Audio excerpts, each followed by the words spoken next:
137편의 말씀은 시편 150편 가운데서 가장 논쟁이 많은 시이기도 합니다. 저주시 가운데 하나이면서도 구절에 있는 내 어린 것들을 반석에 메어 치는 자가 복되다라는 끔찍한 표현을 하고 있기 때문이에요. 하나님을 믿는 그리고 하나님의 은혜를 받은 자가 이렇게 끔찍한 저주를 할 수 있느냐라고 하는 것이 이 문자적으로 보면 도저히 납득이 되지 않는다라는 것 때문입니다. 이 시의 배경은 1절에서 가르쳐 주고 있는 것처럼 바벨론이라고 하는 이 바벨론의 포로로 잡혀갔거나 또 바벨론으로 인해서 고통을 당할 때임을 알 수 있습니다. 1절의 시작은 바벨론의 여러 강변에 앉아서 울고 있는 것으로 시작을 합니다. 그 이유는 이스라엘 백성들이 바벨론의 포로로 잡혀왔고 예루살렘과 성전은 이미 멸망당했으며 왕과 왕궁은 더 이상 없기 때문에 그것을 생각하면서 지금 눈물을 흘리고 있는 겁니다. 시온을 기억했다는 것은 시온산에 있는 예루살렘 성과 성전이 무너졌음을 기억했을 때 그들이 울음을 터뜨리며 슬퍼했다라는 겁니다. 이스라엘은 언제나 노래하기를 좋아했고 특별히 큰 축제 때에는 시온의 노래, 다양한 시온의 노래들을 불렀다고 합니다.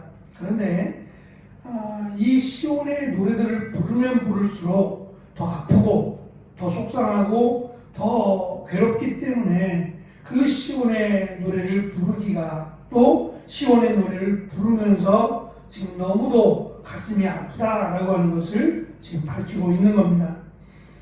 3절에 따르면 대적들, 다시 말하면 이스라엘을 사로잡은 자 그리고 이스라엘을 황폐케 하는 자들, 바벨론을 의미할 겁니다. 그 바벨론이 이스라엘을 향해서, 이스라엘 백성들을 향해서 말을 합니다. 시온의 노래 가운데 하나를 좀 불러보라는 겁니다. 결국 그 말은 너희들이 그렇게 좋아하고 너희들이 그렇게 즐겨 부르던 시온의 노래의 대상이 되는 예루살렘 자체가 사라져버리지 않았느냐? 라고 하며 너희 하나님이 어디 있느냐라고 하는 조롱을 하기 위해서 시온의 노래를 불러보라는 겁니다. 이에 대한 이스라엘 백성들의 반응은 4절에 있는 대로 우리가 이 땅 이방 땅에서 어찌 여호와의 노래를 부를까라고 하는 답변입니다. 오히려 그것이 하나님을 찬송하거나 또 이스라엘이 영화로웠던 그 시온을 노래하는 그 자체가 오히려 더 가슴이 아프고 더 수치스럽다라고 하는 것을 지금 강조합니다. 그것은 현실입니다. 지금 이들이 버드나무 가지에 수금을 걸고 수금을 치지 않겠다는 얘기죠. 수금을 내팽개칠 정도로 수금을 치지 않겠다라고 하는 것은 부를 노래가 없다는 겁니다. 무언가도 기대할 수 없을 만큼 처참한 현실을 지금 시인은 4절까지의 내용 속에서 현실이 이렇다. 우리가 시온의 노래를 부를 수 없을 만큼 처참하다라고 하는 것을 강조하고 그렇기 때문에 우리를 이렇게 비참하게 우리를 이렇게 슬프게 만든 저 바벨론이 수치와 모욕을 당했으면 좋겠다라고 하는 것을 의도적으로 드러냅니다. 그리고 이제 5절에 가서 반대로 그럼에도 불구하고 4절을 좀 다시 번역을 하면 4절과 5절, 특별히 5절을 다시 번역을 하면 이렇습니다. 예루살렘을 잊으면 결과적으로 오른손의 역할을 할 수 없는 오른손이 될 것이며 혀는 입천장에 붙어서 말을 할 수 없게 될 것이다 라고 하는 겁니다. 다시 말하면 잊을 수 없다는 거예요. 예루살렘을 잊으면 내 오른손이 말 그대로 오른손일 뿐이지 오른손의 역할을 하지 못하고 입 천장에 혀가 붙어서 아무 말도 하지 못한다. 할 수 없을 것이라는 거죠. 그러니까 예루살렘을 잊을 수 없다는 겁니다. 비록 비참하고 처참한 너무도 슬픈 역사를 가지고 있다고 할지라도 그것을 잊을 수 없다는 거예요. 특별히 이어지는 말씀을 보면 에돔 사람들을 특별히 설명하면서 에돔 자손을 쳐달라고 그들을 수치스럽게 해달라고 노래를 합니다. 이유는 그 오바댜 1장이나 또 예레미야 에가에 있는 것처럼 이 에돔 사람들이 바벨론 편에 서서 유다를 침공했고 예루살렘 사람들이 바벨론 사람들이 성의 기초를 파괴할 때 그들이 크게 기뻐했다는 겁니다. 7절에 있는 것처럼 회파하라 회파하라 무너뜨리라 기초까지 무너뜨리라고 옆에서 노래를 불렀던 사람들이 에돔 사람들이었기 때문이라는 거죠. 8절에 어쩌면 결론적으로 멸망할 딸 바벨론이라고 설명하며 바벨론은 멸망할 것이다. 언제까지 그들이 승승장구하고 우리를 조롱할 수는 없을 것이다. 분명히 하나님은 그들을 어쩌면 이 시인은 바벨론의 멸망을 알고 있었을 것 같아요.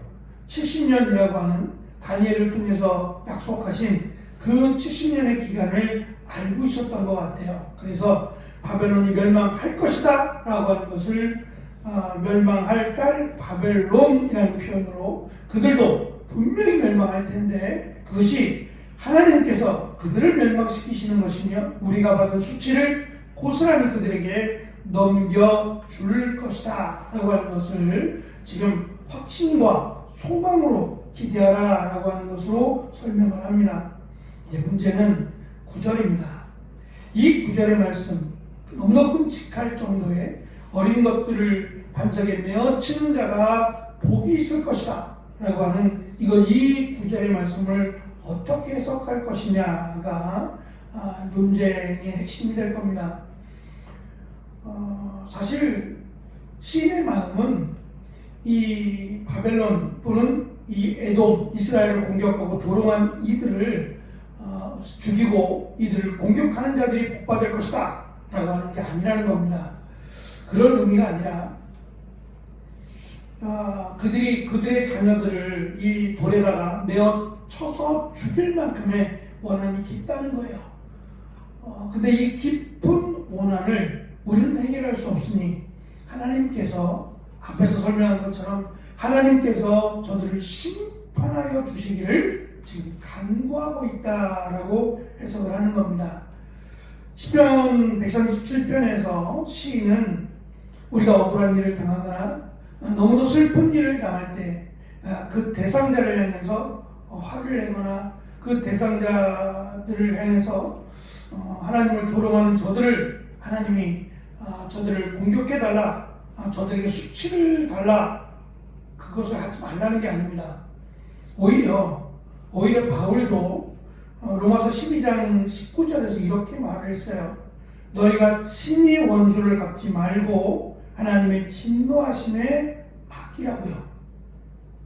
예수님께서도 원수를 사랑하라고 하신 것은 사실 원수를 사랑하기는 너무도 어려운 일이에요.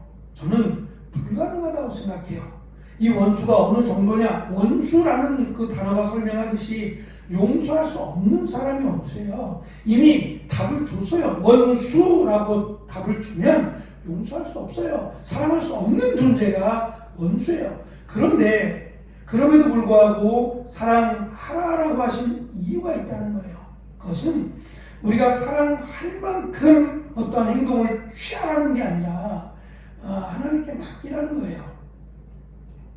원수를 하나님께 맡기라는 거예요. 그 원수라는 그 의미 자체를 하나님께 맡기라는 거예요. 하나님이 그것에 대해서 너희의 원통함과 또 너희의 수치를 하나님께서 해결해 주시겠다는 거예요. 그러면 너희가 원수를 오히려 긍휼히 여기게 되고 원수를 위해서 기도할 수 있도록 하나님이 도우신다라고 하는 것이 그 안에 내포되어 있어요.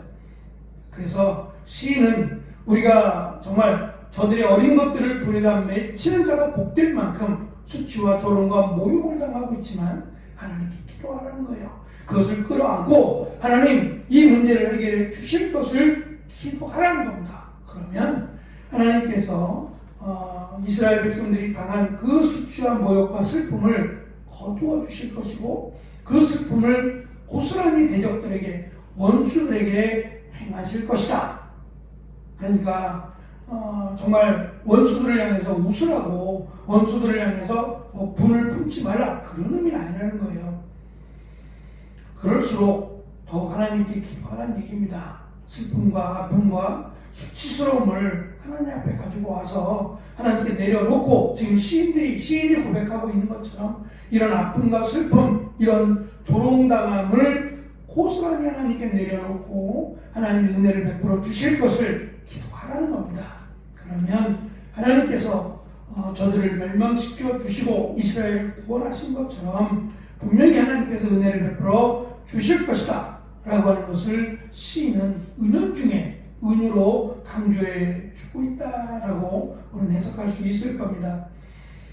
이왕이면 대적자들을 위해서 기도하고 오히려 저들이 하나님께로 나아갈 수 있게 된다면 이건 더할 수 없이 좋은 일이죠. 그렇지만 믿음에 따라 분명히 다르긴 하겠지만 한계는 있습니다. 그러니까 그 한계 자체를 무시하는 게 아니라 그럴지라도 하나님께 나아가서 그 무거운 짐을 내려놓고 기도하라는 겁니다. 그러면 하나님께서 우리의 원수를 갚아 주실 뿐만 아니라 오히려 하나님께서 이 슬픔 당한 자들을 위로하고 구원해 주실 것이다. 이것이 이스라엘에게 약속하신 하나님의 언약임을 시인은 강조하고 있습니다. 살아가면서 원수 또는 대적들의 이런 연결이 되지 않기를 원합니다. 하지만 뜻대로 되어지지 않는 이런 상황이 주어진다고 할지라도 그들을 대적하거나 그들을 원수로 삼는 일은 하지 말아야 될 것을 오히려 하나님 앞에 기도함으로 하나님께서 해결해 주실 뿐만 아니라 오히려 우리가 그들을 위하여 넉넉하게 그들이 하나님께로 나올 수 있도록 기도하는 것이 우리가 마땅히 해야 할 모습이라고 생각합니다. 이런 은혜가 성숙한 이런 은혜의 모습이 우리 가운데 있기를 축원합니다. 기도하겠습니다.